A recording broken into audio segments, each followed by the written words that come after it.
Morning, everyone. Thanks for joining us this morning. Thanks for having me as part of your morning. I'm glad to be here. I want to talk today a little bit about how we think technology is changing retail. And I know that's been the topic for the last couple of days. I want to show you a little bit the point of view from Facebook's perspective. First I want to introduce myself. Andy did a great job at that, but I want to introduce myself with my timeline. This is me on Facebook. This is my identity on Facebook. Facebook is built on identity, and the reason our users come to Facebook is to really check on each other and see pictures of their friends and families. It's their personal newspaper. It's really what we're building. For marketers, though, one important thing is this identity allows you to do a lot of things and know a lot about your customers and reach them in new ways. And I'll illustrate that throughout my talk today on how are the best ways to do that, both on desktop, but more and more importantly, on mobile. So number one, let's talk a little bit about what's going on in retail. And I'm not the first one this week to be talking about that, but retail is going mobile. What's going on? Oops. Well, number one, mobile commerce is growing very quickly. eMarketer keeps changing its model, but is now predicting that by 2017 in the US alone, this will be a $109 billion industry. Interestingly, on the left-hand side, you have the debate around, should we tackle that with an app? Should we tackle that with a mobile site? And you're seeing the apps sort of winning out. The graph on the left shows time spent per visit in an app in retail, that's the red line, versus on the mobile site in retail, this is the green line. And on the right-hand side, you have all the other use cases. So sure, people are buying things on their mobile devices, but really the mobile device is much more than that. They're going into your store and they're checking prices and they're connecting with their friends and they're reading reviews, and they're doing that all day long. And for marketers operating any form of retail, this is a massive, massive change that we need to adapt to. This is a user-driven revolution, and everybody is catching up to this new world. Another way to look at this is how people consume media when you look across all channels. In 3 short years, the media landscape in the United States has completely changed. TV is continuing to erode, and its share went from 42% to 40% of the total time spent on all media. You're seeing radio and print continuing to erode as well, to the benefit of the digital channels on desktop, but more and more on mobile. Look at mobile is now 12% of all the media time spent in the United States and growing the fastest. That is why mobile is so critical to all industries, and particularly retailers. What's a retailer to do to connect to their customers, to show them their offers, to merchandise their products? So ComScore now reports that half the time, close to half the time of all time on retail properties online is spent on some mobile device. Smartphones, for sure, but also more and more tablet. Tablet was the big news last holiday season and will be even bigger news this year. And the reason is because tablet is a richer experience. You can browse more pictures. It's actually more conducive to commerce. And more, we're using this term mobile, but the reality is within mobile, there are many sub-strategies to think about. If you think about my day, I'm going to hit every device during that day. I'm on my smartphone on the bus going to work, and I'm on my desktop, which is a more static but larger, richer experience while I'm at work, and maybe at home later. And then definitely I'm on my tablet in front of my TV as a second screen, basically checking Facebook and buying things while I'm watching the latest show. That's the same person in a single day, and 3 very different opportunities for marketers and retailers to connect with their customers. Another key thing to think about is what I would call the compression effect. Think about it. 10 years ago, when e-commerce started getting big, retailers needed to compress the massive merchandise in a given store that you could browse by going through the aisles into a tiny little screen, which may or may not appear on my slide. Sorry.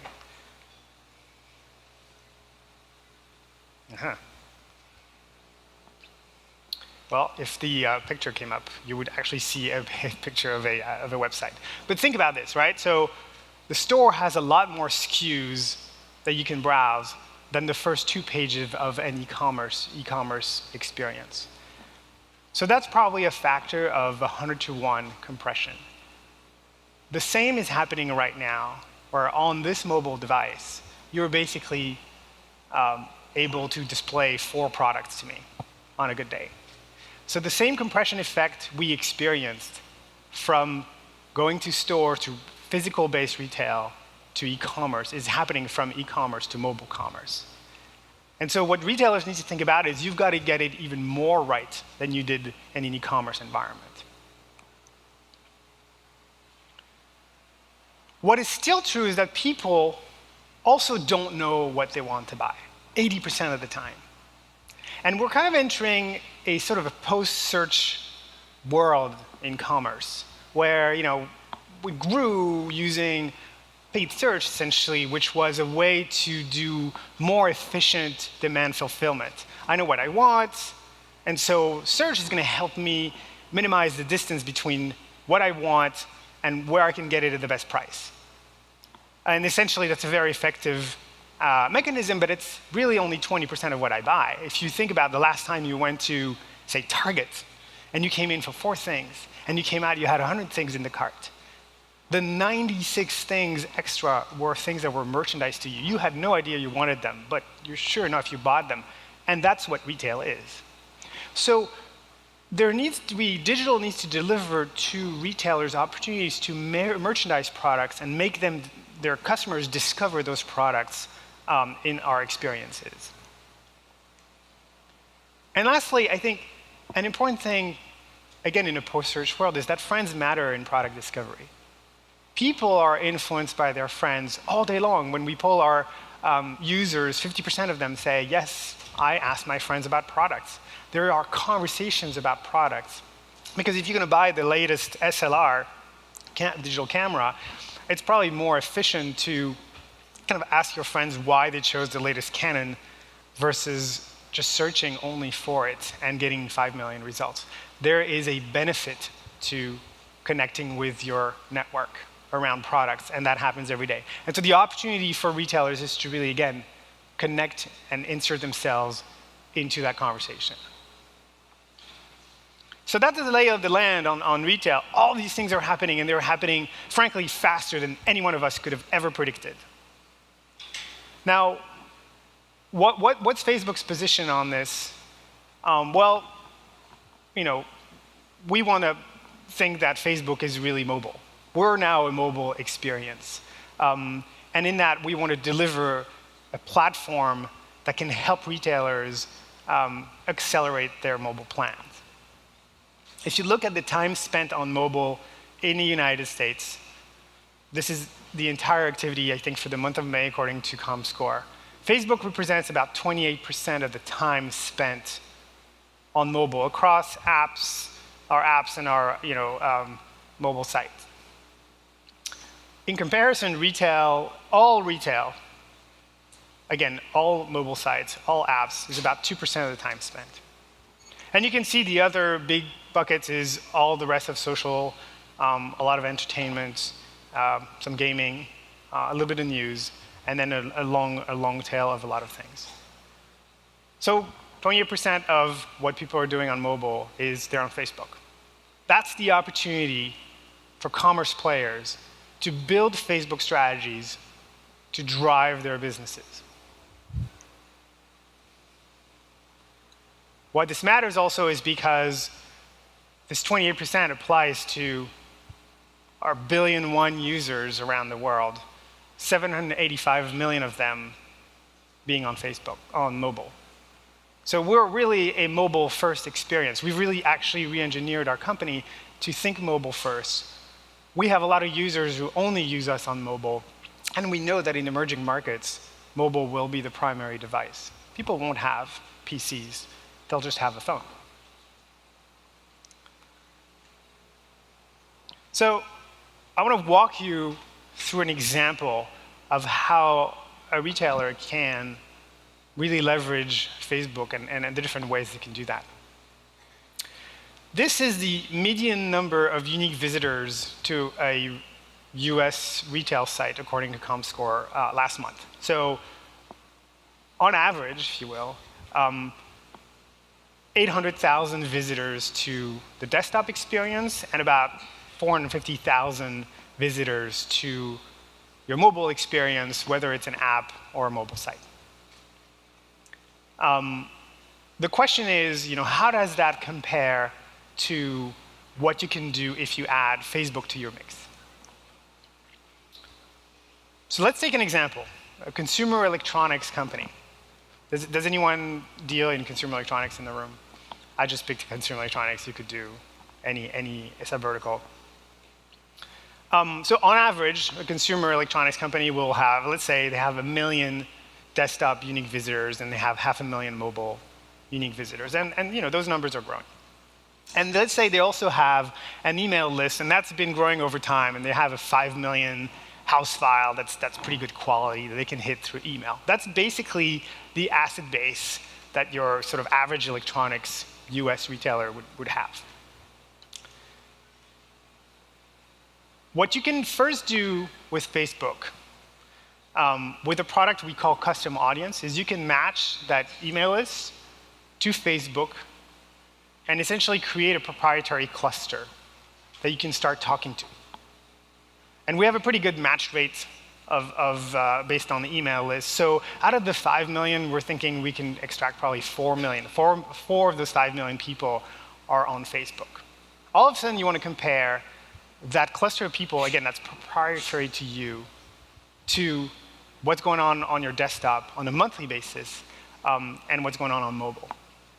And if you think about it, 70% of that 4 million is on mobile, on Facebook. So that's the first thing you can really do, and we're seeing a lot of retailers really use that capability in connecting with their existing customers, but also their lapsed customers, right? And build reactivation campaigns on Facebook. Slice and dice their own data and mix it up with ours to create really powerful segments. But I want to take this a step further. Lately, we've partnered with a company called Datalogics. They're a big data company. They've dealt with retail and commerce for a long time. They're tapped into a lot of point-of-sale data aggregation. And we've launched a product called Partner Categories. So what Partner Categories does is we've matched all the Datalogics segments to Facebook and made that available to you. And if you sell consumer electronics, you can actually use the Datalogics data that says there's 12 million people in America whom we know are in the market for consumer electronics based on our models. And they're right here. So taking the same consumer electronics example as before, let's layer that in. We now have your 1 million sort of customers coming organically or through paid search, your 500,000 to mobile, your 5 million house list, 12 million people identified by Datalogics who want to buy consumer electronics, 9 million of whom are accessing Facebook on mobile. This is just to put things in perspective. This is just in the US. And in addition to that, all of our native targeting, you can overlay. If you're interested in the West Coast, you can geo-target that. If you're interested in men 35 to 54, you can overlay that. And you can slice and dice our data to the most finite level because it's all based on identity. We're not guessing who these people are. We can deliver them in an aggregate way and private way, but we can deliver them to you very well. Also, why this matters is because not only do we have reach into these people, but people are spending a lot of time on Facebook. So if you think about it in a reach and frequency way, there's a lot of frequency that retailers can can use to deliver their messages to the right people. On desktop, about 5 hours and 40 minutes on a monthly basis versus, say, Google, 4 hours and 40 minutes, which is mostly YouTube. Search was never designed to be a place where you spend a lot of time. It's the shortest distance. We're absolutely a place where people are spending a lot of time. We're coming back repeatedly. And when we look at our mobile users, we're seeing them connect to our service 15 to 20 times a day, and they're spending basically 14.5 hours a month on Facebook versus Google 6 and Twitter 3 hours. So lots of opportunities to talk to lots of people regularly. So that's the view of Facebook. Now, the question I get asked often is, well, so okay, that's great. You got a lot of people. How do we do this? And we spend a lot of time building retailer strategies, generic and also one-to-one with our clients. And so I want to share some of the key ideas with you that we're seeing that are exciting. Number one, and you've talked about this probably all week long, but it's an omni-channel world. And it's really important for commerce to move to this world and embrace it. The reality is we're having a mobile commerce discussion, but it's actually an omni-channel world. You can't really not participate in the other two worlds. It's not about mobile only necessarily. It's about store and web and mobile and integrating those. And as we know, the integration is still lacking. Users are demanding a seamless integration across all those channels. They want to buy online, return in store, check it on the phone. They want the same price everywhere, and they will not understand by this holiday season if a retailer gives them 3 different experiences. They will not understand. And so the idea is really to integrate those 3 together and leverage Facebook to be part of the omni-channel strategy. People are going to come back to our experience again and again. How are you talking to them? How do you connect with them on our channel? Again, because the opportunity is to do 2 things. Do more within the 28% of time where we play, and also grow the 2% of time that is spent on retail. So we really talk about 2 things with retailers. We talk about really optimizing what they're doing on Facebook, and particularly Facebook mobile. A lot of people are using Facebook, but not a lot of them are differentiating between what they're doing on Facebook desktop versus Facebook mobile. The opportunity is absolutely to differentiate what you're doing in social depending on the device, because again, I'm not the same person on the bus on my phone as I am sitting at my desk with more time on a desktop. I just am not. And secondly, we're going to talk a little bit about how to particularly accelerate your own mobile business and how Facebook can help there. So I want to spend a minute on this. This is the new creative canvas for marketing. And remember, I talked about the compression effect. This is the compression effect. There's room for one product in this particular case. People are going to flip through a lot in the newsfeed. But it's a beautiful post by Michael Kors. And these guys are doing a great job at actually finding their voice on a channel like Facebook. This is not about reusing a lot of things you've been doing in print or TV or whatever else. This is a creative canvas that needs to have its own creative direction, its own photography, its own copy. And you're seeing a lot of retailers really think through how to do that. It takes a lot of time. But once people get it right, they're seeing lots of great results. And then once you've got that, it becomes all about targeting. There's a lot of, again, targeting ways to find the right people for you, the people who matter to you, and only those. This is basically an age of marketing not to 1 million people, but more and more to 1,000 segments of 1,000 people each. Same reach, but much more efficient ways. You need to deliver personalized messaging to smaller groups of people based on who they are. We have a lot of great, again, data you can leverage from the get-go, age, gender, geo, education, workplace, people, and you can map a lot of your segmentation to that. We have special audiences where we cluster people in a fashion segment, beauty. So there's a lot of native products that are interesting. And then I've talked a little bit about this custom audience component. Custom audience is this opportunity for you to combine your own data with Facebook's and create, again, small segments that are much more efficient than either just using the Facebook data or your own data. And we're seeing a lot of clients do that, including Jack Threads, who's using that for remarketing. Custom audience is also the key to working with Facebook to find lookalike audiences. So we're a program, once you've uploaded a customer base, to tell the system, hey, find more people like that. And what we'll do is a multivariate regression on essentially all the data points we have on people and say, you've uploaded 1 million people, and you were telling us you like these people, you want us to find more of them. We can probably find 10 to 20 million in our system who look like that, and you may want to talk to them. So for us, the promise of big data, something we've been talking about a lot in the last few years, but it's really about targeting. This idea of slicing and dicing a database of essentially everyone, about 200 million people in the US, to find the pockets as small as possible that matter to you, where basically you're going to generate a lot of efficiency for your system and they're going to move a lot more product. That's how we're thinking about it. Okay, so another way, and that was a way to optimize your presence on Facebook. Another way we're very involved in is to leverage Facebook to grow your own mobile business. We're not about keeping people on Facebook, we're about sending them to your mobile experiences. And as retailers, you want to think about all the ways that you can do this. Think of Facebook as a traffic driver.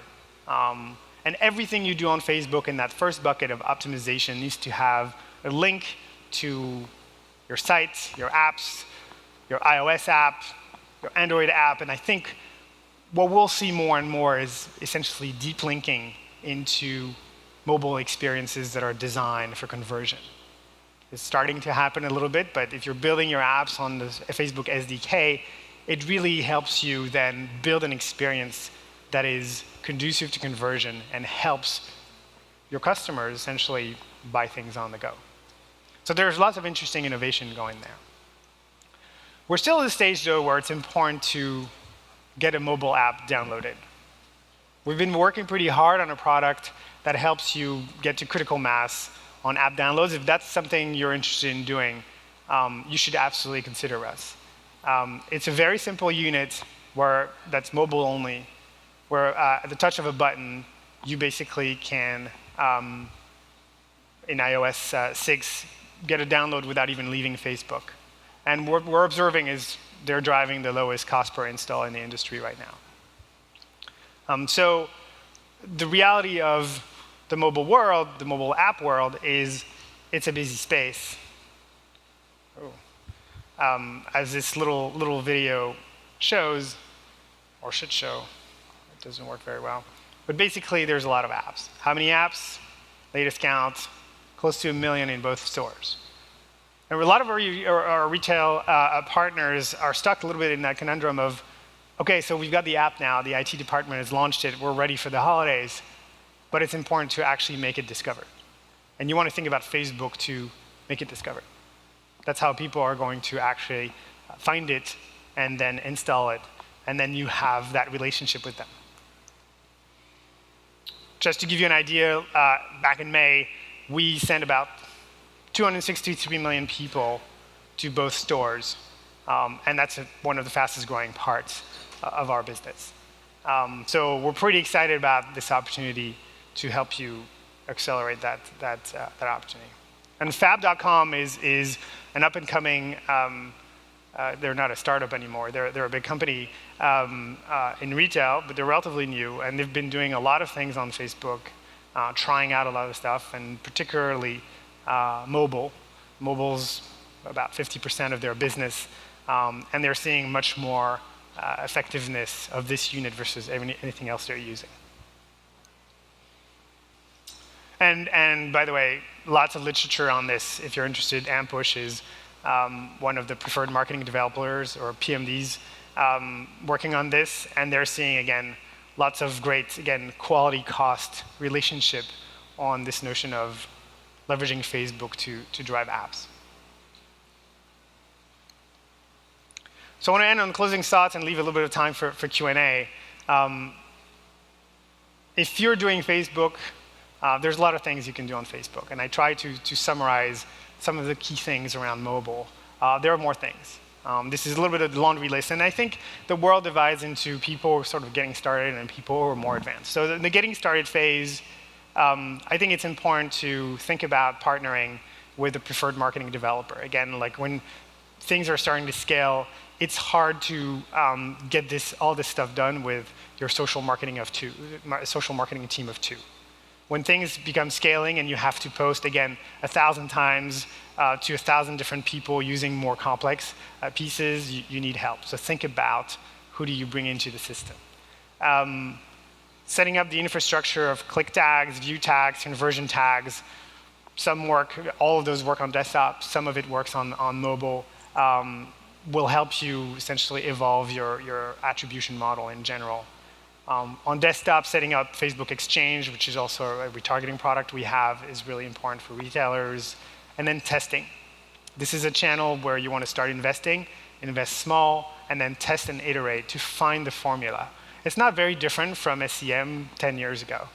We talk about paid search today like it was, the easiest thing, but back then it was still new. This is new as well. You got to find the right formula for yourself. And so testing the different placement, testing the different ways, again, to merchandise your products in newsfeed is really critical. And notice I didn't talk a lot about fans. Building a little bit of a fan base is interesting if you're going to connect to your best customers. It's the opportunity to make your more loyal customers even more loyal and see them grow with you over time. There are more advanced steps, I'll end on this, where essentially it becomes about refining targeting. And the more advanced people in our system are getting really good at this, with custom audiences, with lookalike. They're refining the publishing to make it more engaging. They're really finding their voice. They're making their content very engaging. And then more and more, they're integrating platform into particularly their mobile app. Facebook login, post-purchase shares, and then the like button. A great way, again, to get their customers engaged with their experiences and driving traffic back to their experience.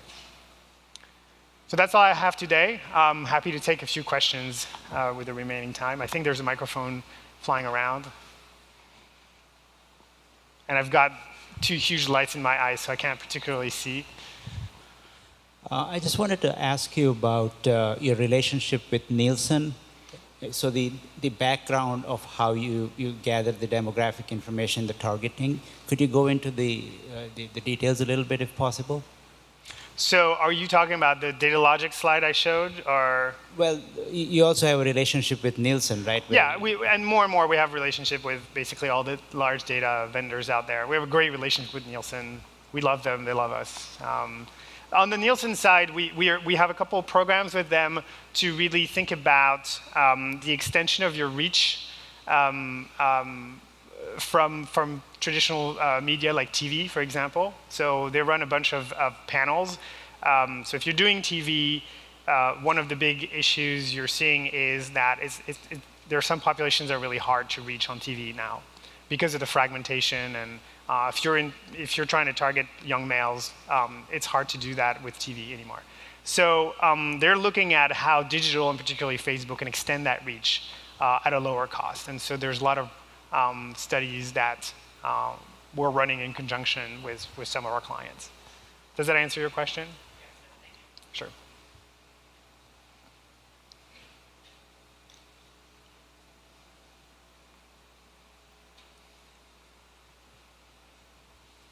Thank you. So what do you think about the social commerce, considering social segmented and targeted data that you have stored? It requires big data, and you have them. So you have a chance to customize or personalize shopping experience, such as proposing a recommendation engine. So what formerly we were talking about e-commerce. Now we are talking about mobile commerce. So what do you think about social commerce? Thank you. Yeah, so it's a great question. This is social commerce. What we're finding out is that good social marketing is just good marketing. And that the tenets of acquiring customers and growing sales and building loyalty, which were true in a non-digital world, were true in the initial digital world, are just true in the strategies that retailers are pursuing on our channel. Again, the opportunity is that you can do more on mobile, right? And that you should not sort of ignore that trend. But social commerce is about really leveraging a platform like ours to connect to your customers, again, in new, engaging ways, but for the same objectives. And I think retailers are learning and finding the right recipe that works for them as they build, essentially, those capabilities internally and with their partners. That would be our definition. We're not about commerce only on Facebook. If that's interesting to you, you can certainly do that. We think actually it's a great idea to drive as much traffic to your experiences as possible. And it's important for all of us to catch up on the mobile side because users are demanding more of it. Again, none of us came up with this idea of all of a sudden people would be buying on a little phone, but they all started doing it. And so I think people just need to get with the program a little bit there. Does that answer your question?